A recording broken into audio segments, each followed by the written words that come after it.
Europe has to grow out of the mindset that Europe's problems are the world's problems, but the world's problems are not Europe's problems. जून 2022 के पहले हफ्ते में विदेश मंत्री S Jaishankar का ये बयान पूरी दुनिया में वायरल हो गया। इतना वायरल कि चीन में भी इसकी तारीफ होने लगी। इसकी तारीफ में चाइनीज़ प्रेसिडेंट शी जिनपिंग के सरकारी अखबार ग्लोबल टाइम्स ने एक आर्टिकल लिखा। आर्टिकल में पूछा गया कि चीन में अचानक क्यों लोकप्रिय हो गया जयशंकर का भाषण। इसमें आगे लिखा गया कि 3 जून 2022 को भारत के विदेश मंत्री एस जयशंकर स्लोवाकिया के ब्रातिस्लावा में ग्लोबसेक के सम्मेलन में यूरोप पर जमकर बरसे। यूरोप पर जयशंकर के बरसने और चीन में इस पर लोगों के खुश होने के पीछे एक बड़ा कारण था। हुआ ये था कि रशिया यूक्रेन वॉर अपने चौथे महीने में था और यूरोप के इन दो देशों के बीच भारत युद्ध नहीं शांति चाहता था। लेकिन ये बात यूरोप की बाकी की जो बड़ी ताकतें हैं उनके गले से उतर नहीं रही थी। ऐसे में एक इंटरव्यू के दौरान जयशंकर को उकसाते हुए पूछा गया कि रशिया यूक्रेन वॉर में आज रशिया के खिलाफ यूरोप का जो हाल है, अगर फ्यूचर में यही हाल अमेरिका चाइना वॉर में भारत का होता है तो भारत किसका साथ देगा। जवाब में जयशंकर ने कहा कि यूरोप को इस मेंटालिटी से बाहर आना होगा कि यूरोपियन प्रॉब्लम्स तो वर्ल्ड प्रॉब्लम्स हैं, लेकिन बाकी की दुनिया की जो प्रॉब्लम्स हैं वो यूरोप की प्रॉब्लम्स नहीं हैं। जयशंकर ने ऐसा इसलिए कहा क्योंकि तब यूरोप और अमेरिका इस वॉर में भारत को इसके सबसे पुराने दोस्त रशिया के खिलाफ खड़ा करना चाहता था। हालांकि तब से अब तक भारत ने ऐसा करने से साफ मना कर दिया और ये तय किया गया कि पहले के युद्धों की तरह भारत इस युद्ध में भी न्यूट्रल रहेगा। भारत के ऐसे स्टैंड की वजह से उससे ऐसे ही गंभीर सवाल पूछने के ड्रामे किए जाने लगे, जैसे जयशंकर से स्लोवाकिया में पूछा गया था। ऐसे ही ड्रामे से भरे सवाल the George W Bush presidential centre की साइट पर छापे एक आर्टिकल में भी थे। इसके हेडलाइन में पूछा गया, is India's balancing act on Ukraine war sustainable. आसान हिंदी में इसका मतलब होगा कि यूक्रेन युद्ध में भारत कब तक बैलेंस मेंटेन कर पाएगा। और रशिया यूक्रेन युद्ध की वर्तमान हालत देखें तो इस सवाल के जवाब में भारत विजेता बनकर उभरा है। साथ ही उन सब का मुंह बंद कर दिया है जो इस वॉर के मामले में भारत को प्रवचन देने का ढोंग कर रहे थे। इसी ढोंग पर इस स्टोरी में बात करेंगे और समझेंगे कि कैसे भारत इस युद्ध में कूटनीति का विजेता बनकर उभरा। हम लगातार हमारी दोस्ती बढ़ती चली जा रही है। दोनों देश मिलकर के लोगों की भलाई के लिए काम कर रहे हैं। इस पर भी बात होगी कि ऐसे युद्धों और विवादों के मामले में भारत क्या करता आया है आज़ादी के बाद से, और ये भी समझेंगे कि इससे बाकी की दुनिया, बाकी के देश क्या सीख सकते हैं। नमस्ते, मेरा नाम है तरुण। शुरू करते हैं ये स्टोरी, लेकिन सबसे पहले ऐसी ही स्टोरीज़ के लिए स्विच को फेसबुक, यूट्यूब और इंस्टाग्राम पे फॉलो और सब्सक्राइब ज़रूर कर लीजिएगा। यह युद्ध का समय नहीं, समस्याओं का समाधान रणभूमि में नहीं हो। कहानी की शुरुआत करते हैं उन सवालों की पोल खोलते हुए जो George W Bush presidential centre जैसे आर्टिकल्स में उठाए गए। इस आर्टिकल के लेखक इगोर ख्रेस्टीन लिखते हैं, 2024 के अगस्त में मोदी यूक्रेन गए। वहाँ उन्होंने यूक्रेनियन प्रेसिडेंट जेलेंस्की से कहा कि वो एक दोस्त की तरह आए हैं। मोदी ने कहा कि संप्रभुता और क्षेत्रीय अखंडता के मामले में वो यूक्रेन के कंधे से कंधा मिलाकर खड़े हैं। यह भी कहा गया कि भारत रशिया यूक्रेन के बीच शांति कायम करने की हर कोशिश करेगा। इस आर्टिकल में आगे लिखा गया कि यूक्रेन जाने के 6 हफ्ते पहले मोदी रशिया गए थे। रशिया में जब वो अपने जिगरी यार पुतिन को गले लगा रहे थे तब पुतिन की आर्मी ने यूक्रेन में बच्चों के सबसे बड़े हॉस्पिटल पे मिसाइल्स गिरा दी। यह भी लिखा गया कि मोदी ने रूस की इस घिनौनी हरकत की आलोचना की थी। हालांकि इन सब के बावजूद आगे कहा गया कि अमेरिका और यूरोप को भारत पर दबाव डालना चाहिए, भारत को 2 कुर्सियों पर एक साथ बैठने नहीं देना चाहिए और भारत का सच से सामना कराया जाना चाहिए। अपनी तरह का ये पहला आर्टिकल नहीं था, न तो अपनी तरह की पहली बात थी जहां सच से भारत का सामना कराए जाने की मांग की गई हो। जैसे कि ऊपर आपने स्टोरी की शुरुआत में देखा कि कैसे यूरोप में जयशंकर को ग्रिल किए जाने की कोशिशें हुई, लेकिन युद्ध के 3 साल बाद हालात ऐसे बदले कि भारत को प्रवचन दे रहे यूरोप का अब खुद ही सच से सामना हो रहा है। इस युद्ध में 24 फरवरी 2022 से 19 जनवरी 2025 तक राष्ट्रपति जो बाइडेन का अमेरिका रशिया के खिलाफ और यूक्रेन के अलावा बाकी के पूरे यूरोप के साथ खड़ा रहा। फिर 20 जनवरी 2025 को ट्रंप ने अमेरिका के राष्ट्रपति पद की शपथ ली। ट्रंप का अमेरिका इस युद्ध में रूस के साथ और बाकी के पूरे यूरोप और यूक्रेन के खिलाफ खड़ा है। President Zelensky, and I would say it didn't work out exactly great from his standpoint. I think he सबसे सेक्सी बात यह है कि युद्ध के पहले दिन से भारत जहां खड़ा था आज भी वहीं खड़ा है और बुश प्रेसिडेंशियल सेंटर जैसों के आर्टिकल, इनमें जो आर्टिकल छपवाए गए थे भारत का, इन आर्टिकल्स में जिस सच से सामना कराने की कोशिश थी, बात थी, अब पूरे यूरोप का उसी सच से सामना हो रहा है। ऐसे में मान लेने में कोई दिक्कत नहीं होनी चाहिए कि भारत शुरू से शांति के साथ था और अगर अब ये युद्ध खत्म हो जाता है तो इसे भारत की कूटनीतिक जीत मान लेनी चाहिए। इसमें कोई बहुत दिक्कत नहीं होनी चाहिए। बम, बंदूक और गोलियों के बीच समाधान और शांति वार्ताएं सफल नहीं होती हैं और हमने वार्ता के माध्यम से ही शांति के रास्ते अपनाने होंगे। हालांकि ऐसे मामलों में यूरोप और अमेरिका वाले थोड़े बेहया हैं, वो इतनी आसानी से ये मानेंगे नहीं। ऐसे में आइए थोड़ी और बात करके पूरे मामले को समझते हैं। बात ऐसे ही आर्टिकल्स की जिनमें लिखा गया कि जब से युद्ध शुरू हुआ तब से भारत और रशिया ने यूक्रेन की त्रासदी का फ़ायदा उठाया। कहा गया है कि युद्ध के दौरान रूस भारत का दूसरा सबसे बड़ा ट्रेडिंग पार्टनर बन गया। चीन को पछाड़कर भारत रूस से सबसे ज़्यादा तेल खरीदने वाला देश बन गया। फाइनेंशियल टाइम की एक और रिपोर्ट के हवाले से लिखा गया कि रूस ने भारत को सेंसिटिव इलेक्ट्रॉनिक सामान भेजने के लिए एक सीक्रेट रूट डेवलप किया। ऐसा इसलिए किया गया ताकि यूरोप और अमेरिका ने रूस पर जो पाबंदियां लगाई हैं उनसे बचा जा सके। अब जब पिछले 3 सालों में इस युद्ध के दौरान भारत पर इस तरीके के सवाल उठाए गए, आरोप लगाए गए, तो चलिए एक एक करके उनका हिसाब करते हैं। हिसाब ऐसे आर्टिकल्स का जिनमें वेस्ट की मीडिया और ओपिनियन मेकर्स ने भारत और रशिया पर यूक्रेन की त्रासदी से फ़ायदा उठाने के आरोप लगाए, जबकि भारत ने साफ किया था कि हम एक डेवलपिंग इकोनॉमी हैं, दुनिया कोविड महामारी से रिकवर कर रही है, हमारे देश की आबादी दुनिया में सबसे ज़्यादा है। ऐसे में एक तरफ तो अमेरिका भारत को पहले से ही ईरान से तेल खरीदने नहीं दे रहा, दूसरी तरफ यूक्रेन को युद्ध में झोंक कर जो वेस्ट है वो चाहता रहा कि जर्मनी की तरह बिना तेल और गैस के इंडियन इकोनॉमी भी धीरे धीरे बर्बाद होने लगे। लेकिन भारत ने तय किया कि वो किसी की नहीं सुनेगा और रशिया से न सिर्फ तेल खरीदेगा बल्कि हथियार भी खरीदता रहेगा। यही नहीं, वो यूक्रेन से गेहूं भी खरीदता रहेगा और ख़रीदता रहा। ऊपर से भारत ने रशिया से तेल खरीद कर इसको रिफ़ाइन करके उसी यूरोप और अमेरिका को बेचने का काम किया जिसने रशिया पर पाबंदी लगा रखी थी। वो रशिया से डायरेक्ट ऑयल नहीं खरीद रहे थे। रही बात यूक्रेन की त्रासदी से फ़ायदा उठाने की, तो इसमें पहले नंबर पर वही अमेरिका और यूरोप आएंगे जो इस मामले पर भारत को 2024 के अंत तक प्रवचन दे रहे थे। जो पश्चिमी देश भारत को प्रवचन दे रहे थे उनका मुखिया अमेरिका है। उसने यूक्रेन से रेयर अर्थ मटेरियल के थ्रू $500 बिलियन वसूलने की तैयारी कर ली है। ट्रंप का कहना है कि अभी तक यूक्रेन को हथियार और पैसे से जो मदद की गई है, अमेरिका ने जो मदद की है, उसकी कीमत $500 बिलियन बैठती है और इसकी वसूली का टाइम आ गया है।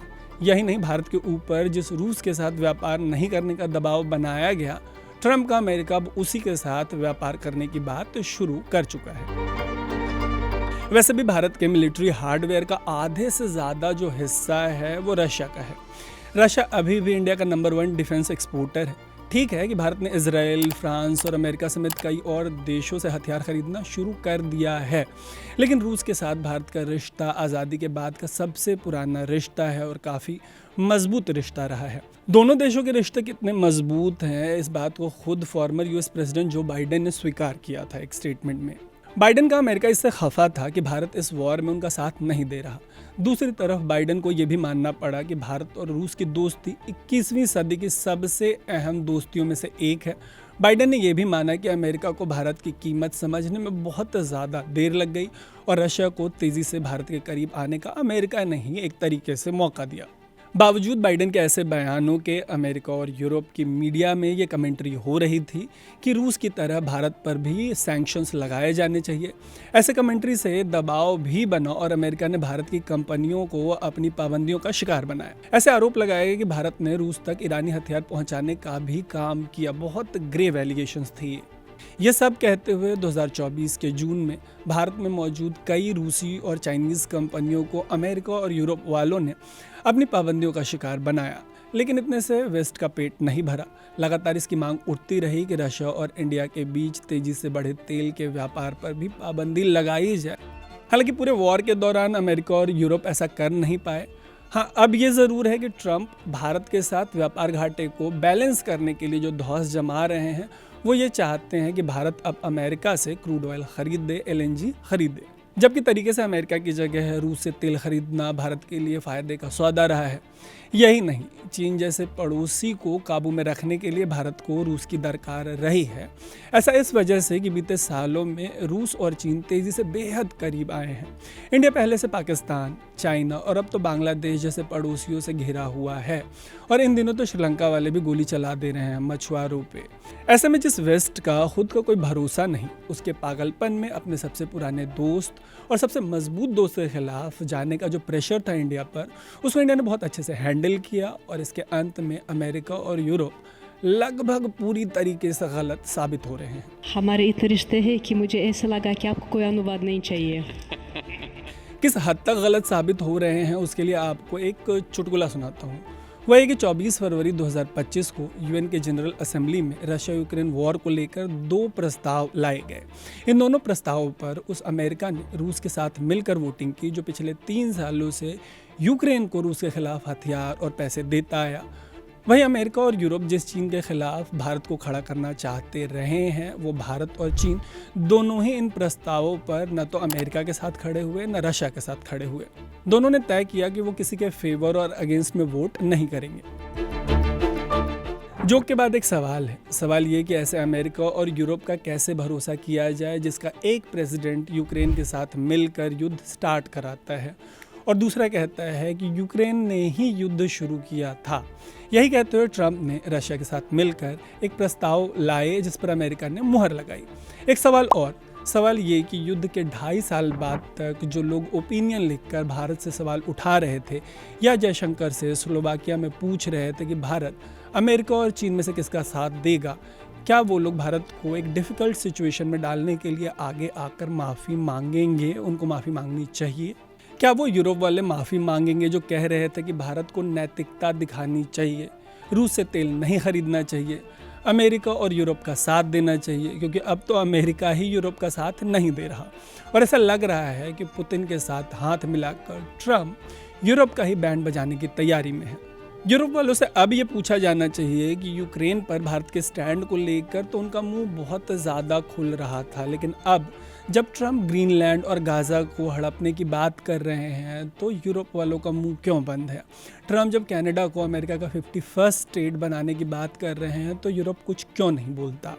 ट्रंप जब यूक्रेन की 20% ज़मीन पर रूसी कब्जे को लेकर लगभग रूस के साथ खड़े हैं तब कोई कुछ क्यों नहीं बोल रहा? अब इनकी मोरालिटी का कंपास हिल गया है। वैसे तो यूरोप और अमेरिका वालों का मोरालिटी का कंपास हमेशा से हिला रहा है, लेकिन भारत और चाइना जैसी जो डेवलपिंग इकोनॉमीज़ हैं उनके मामले में ये बिना कंपास के भी जो डायरेक्शन है उसको डिस्कवर करने का ड्रामा खूब करते हैं। इसी ड्रामे की वजह से इनका हाल ये हुआ कि 3 साल तक ये भारत को प्रवचन देते रहे, लेकिन अब जब ट्रंप यूक्रेन को बर्बाद करने से जुड़ी सीधी बातचीत रशिया से कर रहे हैं तब पूरे यूरोप को ही इससे जुड़ी बातचीत से बाहर कर दिया। ऐसी ही एक मुलाकात में 12 फरवरी 2025 को रियाद में जब रशिया यूक्रेन वॉर को समाप्त करने से जुड़ी चर्चा हुई तो अमेरिका ने यूक्रेन को इस बातचीत से बाहर कर दिया। मतलब जिस यूक्रेन की 20% ज़मीन जाने वाली है वही इस बातचीत से बाहर है। बेस्ट पार्ट यह है कि ट्रंप और अमेरिका अभी जो कर रहे हैं, रूस के मामले में भारत वही काम सेकेंड वर्ल्ड वॉर के बाद से करता आया। यूक्रेन युद्ध के समय भारत बस अपनी सालों पुरानी रूस से जुड़ी नीति के साथ आगे बढ़ता रहा। पागलपन अमेरिका और यूरोप वालों पर सवार था, जबकि सवाल भारत पर उठाए जा रहे थे। चेरी ऑन टॉप ये है कि भारत पहले दिन से खुले तौर पर यूक्रेन के ऊपर रूस के हमले के खिलाफ खड़ा रहा। भारत ने यह भी कहा कि यूक्रेन की ज़मीन नहीं हड़पी जानी चाहिए। भारत ने यह भी कहा कि यूक्रेन की संप्रभुता और आज़ादी का सम्मान किया जाना चाहिए। युद्ध की शुरुआत से ही भारत ने कहा कि इंटरनेशनल लॉज और यूएन चार्टर का सम्मान किया जाना चाहिए। पीएम मोदी ने तो 2022 के सितंबर में पुतिन की मौजूदगी में कहा कि ये युद्ध का नहीं बुद्ध का दौर है। बावजूद इसके ऐसे आर्टिकल्स की बाढ़ आती रही जिनमें भारत को जमकर घेरने की कोशिश की गई। ऐसे ही एक आर्टिकल में Carnegie endowment for international peace वालों ने पूछा, इसके लेखक ने एलिस जे टेलिस इस आर्टिकल में ऐसा लगा कि रो रहे हैं। रोते हुए वो ये बताते हैं कि कैसे रूस भारत का सबसे करीबी दोस्त रहा, कैसे 1955 में ही रशियन प्रेसिडेंट निकिता खुर्शेव ने कश्मीर पर भारत का खुला समर्थन किया, जबकि कश्मीर पर अमेरिका लंबे समय तक पाकिस्तान के साथ खड़ा रहा और ब्रिटेन तो अभी भी कश्मीर पे, पाक ऑक्यूपाइड कश्मीर पे पाकिस्तान के साथ खड़ा है। आर्टिकल में ये सब लिखा गया कि कैसे जब वेस्ट भारत को मिलिट्री हार्डवेयर के लिए तरसा रहा था, तब रशिया ने अपने हथियारों का बाजार न सिर्फ इंडिया के लिए खोल दिया, बल्कि बाद में फाइटर प्लेन से लेके मिसाइल्स तक इंडिया में जॉइंट कोलैबोरेशन में बनाना शुरू कर दिया। यह भी लिखा गया कि पाकिस्तान और चीन के मामले में रूस कभी भी भारत के खिलाफ नहीं खड़ा हुआ, उल्टे यूएनएससी में हमेशा भारत के समर्थन में अपने वीटो का इस्तेमाल करता है। 1971 के बांग्लादेश लिबरेशन वॉर में अमेरिका जब पाकिस्तान के फेवर में अमेरिका ने अपना वॉरशिप उतार दिया, तब रशिया वाले यूएसएसआर ने भारत के लिए अपना वॉरशिप आगे किया। और ऐसी ही न जाने कितनी बातों से ये पूरा आर्टिकल भरा हुआ है। बावजूद इसके लेखक लगभग रोते हुए अपने आर्टिकल में ये कहते हैं कि उनको ये समझ नहीं आ रहा कि यूक्रेन युद्ध में रूस के खिलाफ भारत क्यों नहीं खड़ा हो रहा। मतलब ये खुद बता रहे हैं कि क्यों नहीं खड़ा हो रहा, लेकिन चूंकि गोरों की कंट्री से आते हैं तो कह रहे हैं कि भाड़ में जान दो दोस्ती, अपना हित, और ऐसे अमेरिका और यूरोप के साथ खड़े हो जाओ जिनकी अपनी कोई प्रेडिक्टेबिलिटी ही नहीं। ये सब कहते हुए इस युद्ध के मामले में भारत की फॉरेन पॉलिसी को एक पहेली के तौर पे पेश करने की कोशिश हुई, जबकि ये पानी की तरह साफ थी। वैसे भारत को घेरने की कोशिश के बीच भारत की तारीफ भी हुई। अटलांटिक काउंसिल के एक आर्टिकल में लिखा गया कि कैसे इस युद्ध के बाद भारत ने अपनी आत्मनिर्भरता के कैंपेन को और मजबूत बनाने की कोशिश की। यह भी कहा गया कि एक्सपर्ट्स का एक तबका भारत को लेकर कह रहा है कि इस वॉर के मामले में भारत ने रणनीतिक आत्मनिर्भरता दिखाई है। भारत ने इस युद्ध में न तो अमेरिका और न ही नेटो का साथ दिया है, न ही रशिया का। बावजूद इसके अमेरिका, ऑस्ट्रेलिया और जापान वाले क्वाड का हिस्सा बना रहा। आगे कहा गया कि अमेरिका वाले ग्रुप का हिस्सा बने रहने के बावजूद भारत रशिया से ऑयल खरीदता रहा। साथ ही रूस की निंदा करने वाले किसी भी प्रस्ताव पर यूएन में वोट नहीं किया। भारत ने रूस की तरफ से लाए गए प्रस्तावों से भी दूरी बनाए रखी। ये सब बताते हुए इसे लिखने वाले अदनान अहमद अंसारी ने युद्ध के शुरुआत वाले साल 2022 में भारत की तारीफ की। उन्होंने कहा कि इस वॉर के मामले में अपने स्टैंड को बैलेंस करने में भारत बहुत सक्सेसफुल रहा और पश्चिमी देशों और रशिया से अपने रिश्तों को बहुत अच्छे से बैलेंस करने में भी सक्सेसफुल रहा। आर्टिकल में तब के state minister for electronics and information technology Rajeev Chandrasekhar को कोट किया गया। तब उन्होंने रूस से गूगल पे, एप्पल पे एंड मास्टर कार्ड के निकलने के फैसले की आलोचना की थी। राजीव चंद्रशेखर का कहना था कि अमेरिका के जो बिग टेक की कंपनियां हैं वो रशिया यूक्रेन वॉर के मामले में मनमानी कर रही हैं। चंद्रशेखर ने स्विफ्ट इंटरनेशनल पेमेंट सिस्टम से रूस को काटे जाने की भी आलोचना की थी। आलोचना के पीछे का भाव ये था कि कल गए पश्चिमी देश किसी के साथ भी ये मनमानी कर सकते हैं। ऐसे बयान के बीच फ्रांस से मॉरिशस तक भारत ने इलेक्ट्रॉनिक पेमेंट सिस्टम का जो रुपए का नेटवर्क है इंडिया का, उसको एक्सपेंड करने का काम किया। ये और बात है कि पीएम मोदी ने कोरोना महामारी के दौरान स्पेशल पैकेज देते हुए 2020 में ही आत्मनिर्भर भारत का नारा दिया और इसे लेकर बहस रही कि ये कितना सक्सेसफुल हुआ। कुछ इस तरह के लेख भी आए जिनमें इस कैंपेन की सफलता असफलता पे डिबेट हुई, लेकिन इन सब के बावजूद यूक्रेन वॉर ने इंडिया का जो मेक इन इंडिया का कैंपेन है उसको फिर से लाइमलाइट में लाने का काम किया। इसे लेकर भी बात हुई कि अगर कभी गलती से भारत को किसी वॉर के दौरान रूस जैसी स्थिति में ट्रैप करने की कोशिश होती है तो अपने पेमेंट सिस्टम की वजह से वो पश्चिमी देशों के और इनके गूगल पे, एप्पल पे, मास्टर कार्ड जैसी कंपनियों का जो षड्यंत्र है उसका शिकार शायद ना हो। बाकी मामलों में भी आत्मनिर्भरता की बात हुई। ये क्यों ज़रूरी है, इसके लिए आपको डेटा देते हैं। आपको पता होगा कि भारत सबसे बड़ा डिफेंस बायर है। एक राइटअप के मुताबिक भारत के डिफेंस इन्वेंट्री में 70% सामान रशियन है और सबसे ज़्यादा हथियार रूस से खरीदे जाते हैं। अगर सन 2000 से 2020 के जो 20 साल का डेकेड है, 2 दशक, उसकी बात करें तो भारत ने रूस से अपने 66.5% हथियार खरीदे। इन 20 सालों में भारत ने 53.85 बिलियन डॉलर के सामान जो है टोटल हार्डवेयर, मिलिट्री हार्डवेयर, वो खरीदे। इनमें से 35.82 बिलियन डॉलर रूस के खाते में गए, जबकि सिर्फ 4.4 बिलियन डॉलर अमेरिका और लगभग इतने ही यानी 4.1 बिलियन डॉलर इजराइल के खाते में गए। इनमें से एक बड़ी दिक्कत यह है कि यूक्रेन वॉर की वजह से रशिया ने भारत को सौंपे जाने वाले हथियार की डिलीवरी में देर जरूर की। इससे जुड़ी कई रिपोर्ट्स आई कि अपनी खुद की ज़रूरत की वजह से रशिया भारत को भेजे जाने वाले हथियारों की डिलीवरी में देर कर रहा है। ऐसे में minister for commerce and industry Piyush Goyal को कहना पड़ा कि इंडिया के स्टार्टअप्स जो हैं वो हथियारों के मामले में आत्मनिर्भरता की ओर तेज़ी से कदम बढ़ाएं, क्योंकि देश को इसकी ज़रूरत है। हालांकि हथियार के मामले में रूस पर निर्भरता घटना और आत्मनिर्भर बनना अभी बहुत दूर की कौड़ी है। अच्छी बात यह है कि कम से कम इस पर बात हो रही है। एक बात जो पास की कौड़ी में तब्दील हुई है वो रही डॉलर की जगह लोकल करेंसी में ट्रेड।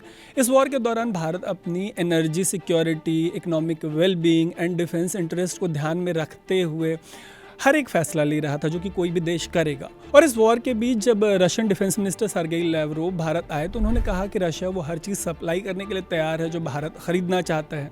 यही नहीं, रशिया इंडिया के साथ उसकी लोकल करेंसी में ट्रेड करने के लिए रूबल रुपी ट्रेड के लिए भी तैयार हो गया। ऐसे में भविष्य में अगर अमेरिका और यूरोप वाले भारत को चोक करने की कोशिश करते हैं तो लोकल करेंसी में बिजनेस करने का भी एक ऑप्शन मौजूद कर दिया है इस वॉर ने। ऊपर जो बात कही गई उनमें से ज़्यादातर बातें अटलांटिक काउंसिल वाले अदनान अहमद अंसारी के आर्टिकल में हुई। इस आर्टिकल में लिखा गया कि भारत ने आज़ादी के बाद नॉन अलाइनमेंट को अपनी विदेश नीति के तौर पर अख्तियार किया। मतलब रशिया यूक्रेन वॉर वो पहला मौका नहीं था जब भारत ने हिंसा और इस तरीके किसी भी सिचुएशन में शांति की वकालत की। नॉन अलाइनमेंट की बात आते ही एंट्री होती है भारत के पहले पीएम जवाहरलाल नेहरू की। बात 1948 की है। भारत नया नया आज़ाद हुआ था और अभी यूएन को बने 3 साल ही हुए थे। तब नेहरू यूएन जनरल असेंबली में हिस्सा लेने पहुंचे और उन्होंने ये कहा कि आप ये सोचकर अपनी समस्याएं हल नहीं कर पाएंगे कि दुनिया की प्रॉब्लम्स मेनली यूरोपियन प्रॉब्लम्स हैं। मतलब यूरोप को नेहरू से जयशंकर तक यही पाठ पढ़ाते आए हैं। यही नहीं, जयशंकर ने जब ये बयान दिया तो उनके ऊपर इस तरीके के आरोप लगाए अपोजिशन ने कि उन्होंने नेहरू का बयान उठा लिया। बाद में इंडियन एक्सप्रेस के एक रिपोर्ट में दोनों के बयानों की तुलना की गई। इनमें समानता तो पाई गई लेकिन दोनों का टोन और कॉन्टेक्स्ट, इसमें आकाश पाताल का अंतर मिला। कहने वाले कहते हैं कि नेहरू के ऐसे बयान से भारत की विदेश नीति का जन्म हुआ। नेहरू के दौर में भारत की विदेश नीति गुटनिरपेक्षता की थी। भारत किसी का झंडा नहीं उठाना चाहता था। जंग के समय भारत शांति की वकालत करता रहा और देश हित को सर्वोपरि रखते हुए फैसले लेता रहा। नेहरू के दौर में दुनिया में 2 बड़ी ताकतें थीं, अमेरिका और यूएसएसआर। बाद में यूएसएसआर टूट गया और दुनिया में अमेरिका इकलौती सबसे बड़ी ताकत बनकर उभर आया। और इस पूरे दौर में नॉन अलाइनमेंट ने ही भारत को दुनिया भर के जितने भी वॉर्स थे उनसे बचाए रखा। हालांकि अब ट्रंप के आने के बाद मल्टीपोलर वर्ल्ड की बात हो रही है। मल्टीपोलर वर्ल्ड यानी अमेरिका भले ही अभी सबसे मजबूत ताकत हो, लेकिन दुनिया में चीन से लेकर भारत और रूस से लेकर यूरोपियन यूनियन जैसी कई ताकतों का उदय हो चुका है। हालात ऐसे हैं कि किसी भी मामले में किसी एक की अब नहीं चलेगी। दुनिया में किसी एक की नहीं चलेगी। 1948 में नेहरू का यही संदेश था और 2022 में जयशंकर स्लोवाकिया में यूरोप को यही बताकर आए। इसी वजह से अमेरिकी मीडिया में इंडिया और चीन को लेकर एक तरीके की बात हुई दोनों देशों को लेकर। दोनों ही देशों ने इस युद्ध में न तो खुले तौर पर किसी का साथ दिया और न ही खुले तौर पर किसी का विरोध किया। दोनों ही देशों ने अपनी भूमिका इस तरीके से निभाई कि न्यूट्रलिटी मेंटेन करें और शांति की वकालत करें। इसे लेकर द डिप्लोमैट ने एक लाइन दी, peacemaker versus peacemaker, India and China's diplomatic duel over Ukraine. हालांकि कवि अपने इस आर्टिकल में दोनों देशों के स्टैंड को लेकर गंभीर सवाल भी उठा रहे थे, लेकिन कम से कम इस हेडलाइन में मजबूरी में ही सही, लेकिन उनको ये कहना पड़ा कि दोनों ही देश अब शांति चाहते हैं। ऐसी चाहत के पीछे एक बात साफ है, दोनों ही देशों ने लगभग एक साथ एक मॉडर्न नेशन के रूप में जन्म लिया। इकोनॉमी से लेकर डिफेंस तक दोनों ही देश तेज़ी से दुनिया के नक्शे पर ताकतवर बनते जा रहे हैं। आज के दौर में ये बहुत मायने रखता है कि किसी भी मामले पर भारत और चाइना क्या स्टैंड रखता है। ठीक है कि दोनों देशों के बीच अक्सर जो तनाव है वो अपने चरम पे पहुंच जाता है, लेकिन एक तरफ भारत को चीन और पाकिस्तान और बांग्लादेश जैसे देशों से खतरे को बैलेंस करना है अपने टुवर्ड जो इनसे खतरा है भारत को। वहीं चाइना को पता है कि अगर एक बार भी वो अमेरिका से सीधे सीधे उलझा तो जितना आगे आया है उतना ही पीछे चला जाएगा। इसके अलावा रशिया यूक्रेन की तरह भारत पाकिस्तान ऑक्यूपाइड कश्मीर से लेकर आक्साई चीन के मामले में चीन और पाकिस्तान के साथ अपनी ज़मीन वापस पाने की लड़ाई लड़ रहा है। और अगर भारत किसी सूरत में यूक्रेन पर रूसी कब्जे का समर्थन करता है तो आज़ाद भारत के पाकिस्तान ऑक्यूपाइड कश्मीर से लेकर आक्साई चीन जैसे हिस्सों पर अपना दावा पेश नहीं कर पाएगा। कई और कॉन्फ्लिक्ट्स को लेकर कुछ यही हाल चीन का भी है। शायद इसी शांति की चाह वाली लीडरशिप की बातों की वजह से भारत ने G20 जब होस्ट किया तब यूक्रेन युद्ध के मामले में एक जॉइंट डिक्लेरेशन पास करवाने में सफल रहा। इस डिक्लेरेशन में भारत ने रूस की आलोचना जो होनी थी उसको बचा लिया, साथ ही यूक्रेन में मानवीय त्रासदी की खुली तौर पर बात भी हुई उस डिक्लेरेशन में। जॉइंट डिक्लेरेशन में सबसे इंटरनेशनल लॉ मानने की अपील की गई। ये भी कहा गया कि कोई किसी की ज़मीन हड़पने की मत सोचे। भारत के ऐसे रुख का एक और बड़ा कारण है हिटलर जैसे तानाशाहों का दौर। ऐसे तानाशाहों के दौर में जिसकी लाठी उसकी भैंस वाला हाल होता था। मतलब अगर रूस मजबूत है तो यूक्रेन की ज़मीन हड़प ले। ट्रंप के आने के बाद कुछ ऐसी ही बातें ग्रीनलैंड, गाज़ा और कनाडा को लेकर हो रही हैं। ऐसे में एक बात ध्यान में ये रखी जाती है कि जो आज अपनी ताकत के नशे में किसी और की ज़मीन हड़पना चाहता है वो कल आपके साथ भी हो सकता है कि यही करना चाहेगा। You're not in a good position. You don't have the cards right now. ऐसे में संप्रभुता के मामले में भारत ने रूस से लेकर चीन और अमेरिका तक जैसा स्टैंड लिया है। ये स्टैंड इस वजह से भी है क्योंकि सेकेंड वर्ल्ड वॉर में हिटलर ने फ्रांस से लेकर रूस तक नाजी झंडा फहराने का जो कैंपेन चलाया था, उसके बाद ये तय किया गया कि कोई भी देश किसी और देश की ज़मीन नहीं हड़पेगा। इजराइल ने जिस तरीके से गोल्डन हाइट्स और वेस्ट बैंक पर कब्जा किया है, अगर उसको अपवाद मान ले तो सेकेंड वर्ल्ड वॉर के बाद इस नियम का लगभग मोटा मोटी पालन हुआ है। देखने वाली बात होगी कि क्या इस युद्ध रशिया यूक्रेन वॉर की समाप्ति के बाद रूस ने यूक्रेन की जो करीब 20% ज़मीन अपने कब्जे में ले ली है उसे यूक्रेन को वापस करता है या नहीं। क्योंकि कम से कम भारत तो यही चाहता है कि यूक्रेन को जो अपनी 1 इंच ज़मीन है वो भी मत खोनी पड़े। भारत के ऐसे स्टैंड के बीच अब जब अमेरिका खुलकर यूक्रेन के खिलाफ खड़ा है तब बात हो रही है कि अमेरिका, यूरोप, यूक्रेन और रूस के बीच भारत एक ब्रिज हो सकता है जो सबके मतभेदों को पाट सके। और भारत से इस तरह की भूमिका की पहली बार उम्मीद नहीं जताई जा रही। इसके पहले भी 2018 में भारत ने एक बड़ा ब्रेक थ्रू हासिल किया था। दरअसल सऊदी अरब ने इजराइल के लिए अपने एयर स्पेस के इस्तेमाल पर 70 साल तक बैन लगा रखा था। 2008 में भारत ने इस बैन को हटाने में एक अहम भूमिका निभाई थी। यही नहीं, बड़ी ताकतों के टकराव में भारत की नीति सम्मान, संवाद, सहयोग, शांति और समृद्धि की रही है। इससे भारत ने बहुत कुछ हासिल किया है। इसी के बुते भारत ने 2022 में बाकी की बड़ी ताकतों के साथ मिलकर यूक्रेन पर होने वाले रूसी न्यूक्लियर अटैक को सफलतापूर्वक रोक दिया था। इस दौर में भारत को ग्लोबल साउथ के लीडर के तौर पे देखा जाता है। ऐसी लीडरशिप वाली भूमिका निभाते हुए भारत ने अपनी G20 की प्रेसिडेंसी के दौरान विवाद निपटारे की वकालत करता आया। शांति के समय जब भारत मालदीव में पानी का संकट हुआ तो मदद करने वालों में भारत पहले नंबर पे था। ऐतिहासिक घटनाओं की बात करें तो 1955 में भारत ने USSR और ऑस्ट्रिया के बीच शांति स्थापित करने में अहम भूमिका निभाई थी। 1956 में कोरियन वॉर के दौरान भारत ने अमेरिका, USSR और चाइना के बीच मीडिएटर की भूमिका निभाई। 50s और 60s में भारत ने international commission for supervision and control in the war of Vietnam के को चेयर की भूमिका निभाई। 79 में तो वियतनाम के समर्थन में भारत के वित्त मंत्री ने अपने चीन का दौरा ही कैंसिल कर दिया। शायद इसी डिप्लोमेसी के इतिहास का नतीजा रहा कि यूक्रेन से भारतीय मेडिकल स्टूडेंट्स को सक्सेसफुली भारत वापस लाया गया। इस रेस्क्यू ऑपरेशन को जिस तरीके से अंजाम दिया गया उसकी आलोचना हुई। 2024 के आम चुनाव में वॉर रुकवा दी पापा वाले बीजेपी के ऐड पर कांग्रेस ने जमकर निशाना साधा, खूब मजे लिए। मैंने कहा था ना, कैसी भी सिचुएशन हो मोदी जी हमें घर ले आएंगे। वॉर रुकवा दी पापा। हालांकि बड़ी बात यह रही कि बिना किसी बड़ी घटना के सारे स्टूडेंट्स को वापस भारत बुला लिया गया। वहीं आलोचना इसकी भी हुई कि बेरोजगारी के मारे हरियाणा जैसे राज्यों के युवाओं को ट्रैफिकिंग का शिकार बनाकर रूसी सेना में झोंक दिया गया। वहां फंसे ऐसे कुछ युवाओं की जानें भी चली गईं। इन तमाम घटनाओं ने साफ किया कि दुनिया में कहीं भी यूक्रेन जैसे छोटे से देश का भी युद्ध होता है तो दुनिया के सबसे ज़्यादा आबादी और 5वीं सबसे बड़ी इकोनॉमी, इतने बड़े डिफेंस पावर इंडिया को पूरी तरीके से इससे अछूता नहीं रखा जा पाने की कोई पॉसिबिलिटी होगी। ऐसे किसी युद्ध का सीधा सीधा असर भारत पर भी होगा। हालांकि ऐसे असर के बीच अगर स्ट्रैटेजिक ऑटोनॉमी और किसी का झंडा नहीं उठाने वाली विदेश नीति रही तो 2022 के दिसंबर में फॉरेन पॉलिसी ने जैसी भविष्यवाणी की थी भारत के बारे में वैसी ही भविष्यवाणी होती रहेगी।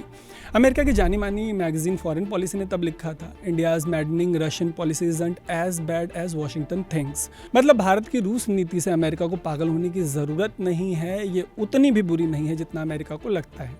डेरेक ग्रॉसमैन के इस आर्टिकल का सार ये था कि पश्चिमी देशों के रूल बेस्ड इंटरनेशनल ऑर्डर को इंडिया मानता है, बस इसके मानने का तरीका थोड़ा अलग है। इंडिया इसको अपने स्टाइल से ट्रीट करता है। रही बात भारत की विदेश नीति से सीख लेने की, तो दुनिया की बाकी की बड़ी ताकतें ये सीख ले सकती हैं कि उड़ता तीर जिस भी दिशा में जा रहा हो, जाने दीजिए, बहुत ज़रूरी नहीं है कि आप इस तीर की दिशा में खुद को खड़ा कर लें।